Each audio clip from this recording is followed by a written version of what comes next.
وَإِذْ قَالَ إِبْرَاهِيمُ رَبِّ أَرِنِي كَيْفَ تُحْيِي الْمَوْتَى قَالَ أَوَلَمْ تُؤْمِنْ قَالَ بَلَى وَلَكِنْ لِيَطْمَئِنَّ قَلْبِي قال فخذ أربعة من الطير فصرهن إليك ثم اجعل على كل جبل منهن جزءا ثم ادعهن يأتينك سعيا واعلم أن الله عزيز حكيم۔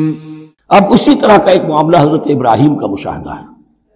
وَإِذْ قَالَ إِبْرَاهِيمُ رَبِّ أَرِنِي كَيْفَ تُحْيِي الْمَوْتَى، اور یاد کرو جب کہ ابراہیم نے بھی کہا تھا پروردگار ذرا مجھے دکھا دے، مشاہدہ کرا دے تو مردوں کو کیسے زندہ کرے گا۔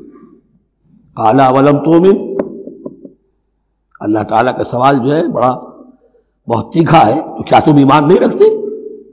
قَالَ بَلَى، ایمان تو میرا ہے، میں مانتا ہوں ایمان ہے، وَلَكِنْ لِيَطْمَئِنَّ قَلْبِي، پورا دل کا اطمینان چاہتا ہوں، پورا یقین ہو جائے۔ اور یہ انبیاء کا معاملہ ہے، سب کا ہے۔ انبیاء کو چونکہ ایمان اور یقین کا ایک ایسی فرنس بنانا ہوتا ہے کہ جن سے ایمان و یقین دوسروں میں سرایت کرے، تو ان کے ایمان و یقین کے لیے انہیں مشاہدات ایسے کرا دیے جاتے ہیں کہ پھر ان کے لیے وہ ایمان صرف ایمان بالغیب نہیں رہتا بلکہ وہ ایمان بالشہود بھی ہو جاتا ہے۔ کذالک نری ابراہیم ملکوت السماوات والارض، اسی طرح ہم نے دکھائے ابراہیم کو آسمان اور زمین کے ملکوت، جو بھی ہماری حکومت ہے، جو وہ مخفی حکومت ہے، جو کاسمک ایک اسٹیٹ ہے، اس کی گورنمنٹ ہے، اس کے تمام اہلکار ہیں، فرشتے ہیں، ہم نے مشاہدہ کرایا ابراہیم کو۔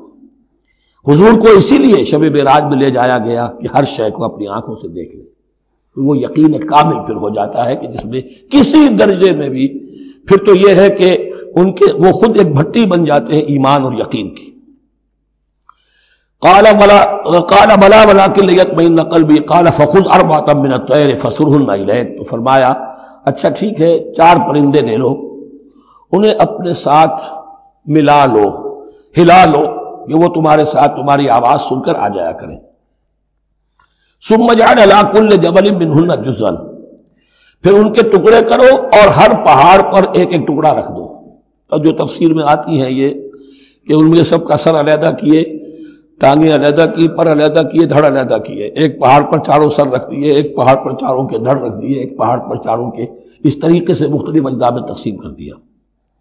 قال فخذ أربعة من الطير فصرهن إليك ثم اجعل على كل جبل منهن جزءا، پھر ہر پہاڑ پر ان میں سے ایک ایک حصہ رکھ دو۔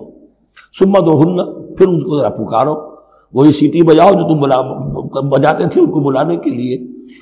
ثم ادعوهن يأتينك سعيا، وہ دوڑتے ہوئے آ جائیں گے۔ وَاعْلَمْ أَنَّ اللَّهَ عَزِيزٌ حَكِيمٌ، اور جان لو اس بات کو یقین کے ساتھ کہ اللہ تعالیٰ زبردست ہے، کمال حکمت والا۔